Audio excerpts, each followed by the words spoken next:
مسلک اہل سنت والجماعت سے تعلق رکھنے والے وجود نوجوان دوستوں اور بھائیوں، حضرت آدم سے لے کے حضرت عیسیٰ علی نبینا و علیہ السلام تک جس قدر انبیاء آئے، ہم نے تمام انبیاء کو مانا، لیکن کلمہ خاتم الانبیاء محمد عربی صلی اللہ علیہ وسلم کا پڑھا۔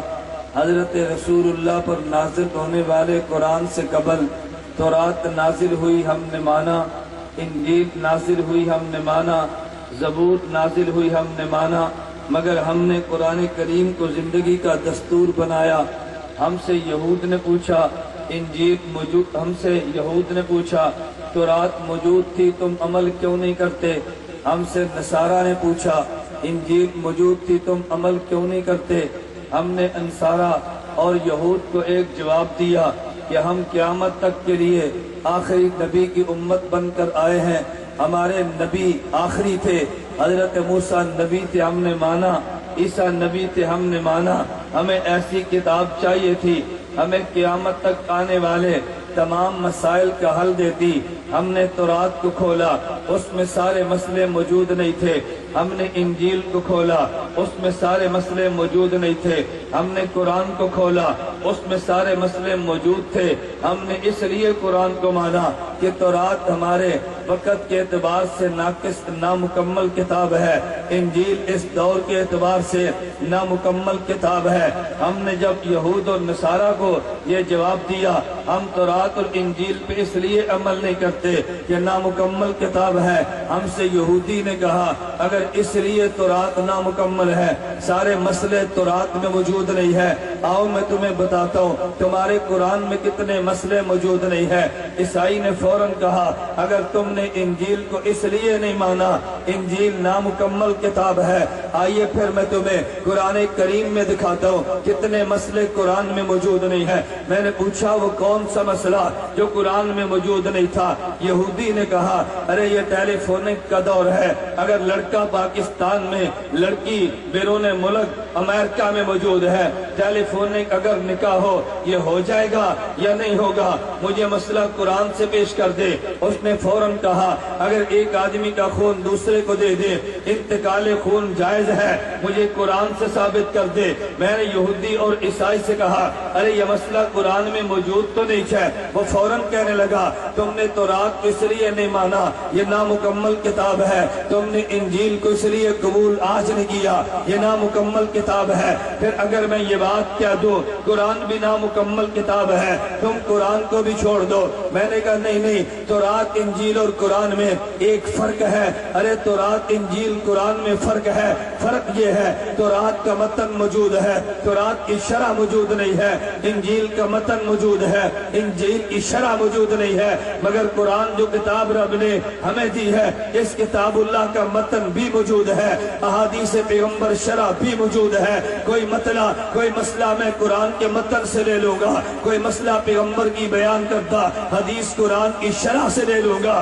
وہ فوراً کہنے لگا اگر میں قرآن کی شرح حدیث میں تمہیں سے مسئلہ پوچھو تمہیں بہت سے مسئلے حدیث میں نہیں ملیں گے، پھر تم مجھے جواب کیا دو گے؟ میں نے کہا ہاں کتاب تب بھی مکمل ہے۔ اس نے پوچھا کیسے؟ میں نے کہا کبھی مسئلہ میں قرآن سے دوں گا جو متن ہے، کبھی مسئلہ حدیث سے پڑھوں گا جو شرح ہے، تو نامکمل تو نہ بنی۔ کہتے ہیں بچا۔ میں نے کہا توجہ رکھنا، قرآن نے دو چیزیں دی ہے، پیغمبر کی حدیث نے دو چیزیں دی ہے۔ ارے ایک چیز کا نام اصول ہے، ایک چیز کا نام فروع ہے، ایک چیز کا نام دلائل ہے، ایک چیز کا نام مسائل ہے، ایک کا نام کلیات ہے، ایک کا نام جزیات ہے۔ میں نے جب قرآن کو کھول کے دیکھا مجھے قرآن نے اصول دیا، اگر تمہیں مسئلہ پیش آ جائے قرآن کو کھول لینا۔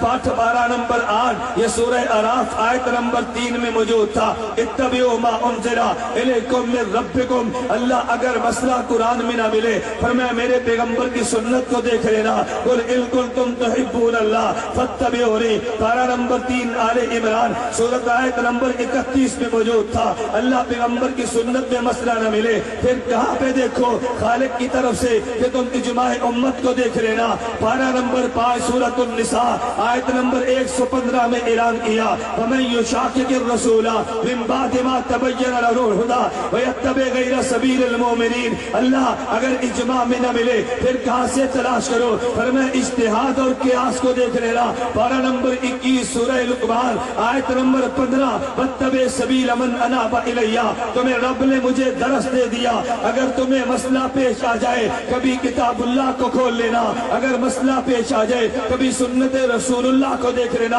اگر مسئلہ پیش آ جائے اجماع امت کو دیکھ لینا، اگر مسئلہ پیش آ جائے مجتہد کے اجتہاد کو دیکھ لینا۔ اور جو مسئلہ قرآن نے بیان کیا، یہی مسئلہ قرآن کی شرح نے بیان کیا۔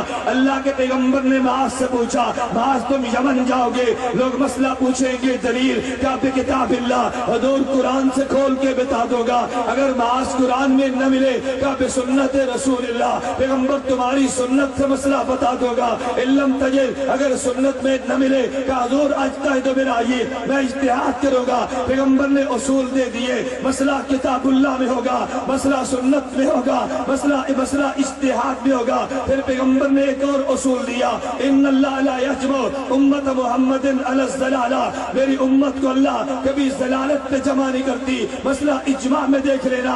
پھر تحفظ سنت میں شریک ہونے والے سنی نوجوانوں، میں تمہیں یہ بات کہنا چاہتا ہوں، میں نے یہودی سے کہہ دیا ارے میرے قرآن میں اصول 4 دیے ہیں، ایک کا نام کتاب اللہ، ایک کا نام سنت ہے، ایک کا نام اجماع ہے، ایک کا نام اجتہاد ہے۔ قرآن کی شرح میں میرے پیغمبر نے 4 اصول دیے ہیں، ایک کا نام کتاب اللہ ہے، ایک کا نام سنت ہے، ایک کا نام اجماع ہے، ایک کا نام اجتہاد ہے۔ میں نے 4 اصولوں کو دیکھا، ارے یہودی میرا چیلنج ہے ایک مسئلہ پیش کر دے جو قرآن کے اصولوں سے حل نہ ہو، ارے ایک مسئلہ پیش کر دے جو سنت کے اصولوں سے حل نہ ہو۔ پھر مجھے یہودی نے پوچھا ارے تم بتاؤ اگر سارے مسئلے کتاب اللہ کے اصول سے نکلے ہیں مجھے نکالے والے کا نام بتا دو، ارے یہ مسئلے کہاں پہ ملیں گے؟ میں نے یہودی سے کہا اگر تجھے نکالنے والے کا نام چاہیے امام اعظم نعمان بن ثابت ابو حنیفہ ہے، اگر تجھے نام چاہیے تو مالک بن انس ہے، اگر تجھے نام چاہیے محمد بن ادریس شافی ہے، اگر تجھے نام چاہیے امام احمد بن محمد بن احمد ہے، حنبل ہے، اگر تجھے کتاب چاہیے جہاں پہ سارے مسئلے موجود ہو کتاب کا نام ہدایہ ہے، اگر تجھے مسئلہ چاہیے کتاب کا نام در مختار ہے، اگر تجھے مسئلہ چاہیے کتاب کا نام کنز الدقائق ہے، اگر تجھے مسئلہ چاہیے کتاب کا نام قدوری ہے، اگر تجھے مسئلہ چاہیے کتاب کا نام بہشتی زیور ہے۔ یہودی نے اعتراض کیا تھا میرے قرآن نامکمل ہے، میں نے کہا مکمل ہے، اس نے کہا جواب دو، میں نے کہا ہدایہ، اس نے کہا جواب دو، میں نے کہا قدوری، اس نے کہا جواب دو، میں نے کہا بہشتی زیور ہے۔ ارے دوسرے لفظوں میں کہنا چاہتا ہوں سنیو یہ دلائل سے نشین کر لو، دشمن الٹا لٹک جائے گا، تیری دلیل کا جواب نہیں دے سکتا، یہ تیری دلیل ریت پہ خدا کی قسم ریت کی دیوار پہ پار نہیں ہے، ارے یہ جبل عہد کی طرح تیرے مضبوط دلائل ہیں، اللہ کرے ان دلائل کو سینے سے تو تھام لے۔ میں نے پوری بحث کے بعد صرف ایک بات کہنی ہے، اس ایک بات کے لیے میں نے 15 منٹ کی تمہید مانگنی ہے، توجہ رکھنا۔ اس نے کہا تھا کتاب نامکمل ہے، میں نے کہا مکمل کیوں؟ میرے پاس اصول موجود ہے۔ اچھا پھر تم سے میں پوچھتا ہوں ارے مسئلہ قرآن میں تھا نکل آیا، مسئلہ سنت میں تھا نکل آیا، اجماع میں تھا مسئلہ نکل آیا، اجتہاد میں تھا مسئلہ نکل آیا، مجھے تم بتاؤ اگر مسئلہ قرآن سے نکلا ہے تو یہ بھی کتاب اللہ کا ہوگا، اگر مسئلہ سنت سے نکلا ہے کتاب اللہ کا ہوگا، اگر اجماع امت حل ہوا ہے تو کتاب اللہ کا ہوگا، اگر اجتہاد سے حل ہوا تو مسئلہ کتاب اللہ کا ہے۔ پھر مجھے یہ بات کہنے دے اگر تجھ سے کوئی پوچھے ارے تو نے قرآن کو چھوڑ کے فقہ کو مانا ہے، تو نے سنت کو چھوڑ کے فقہ کو مانا ہے، اس کے منہ پہ ترکی بترکی جواب دے دے، کہہ دے تو جاہل تھا، تجھے فقہ کا مانا نہیں آیا، اگر فقہ کا مانا جانتا اعتراض نہ کرتا، اگر فقہ کا مانا جانتا ابو حنیفہ پہ اعتراض نہ کرتا۔ ارے وجہ اگر تجھ سے کو پوچھے فقہ کسے کہتے ہیں آسان لفظوں میں جواب دے دے کتاب اللہ، سنت رسول اللہ، اجماع امت اور قیاس سے ثابت شدہ مسئلے کا نام فقہ۔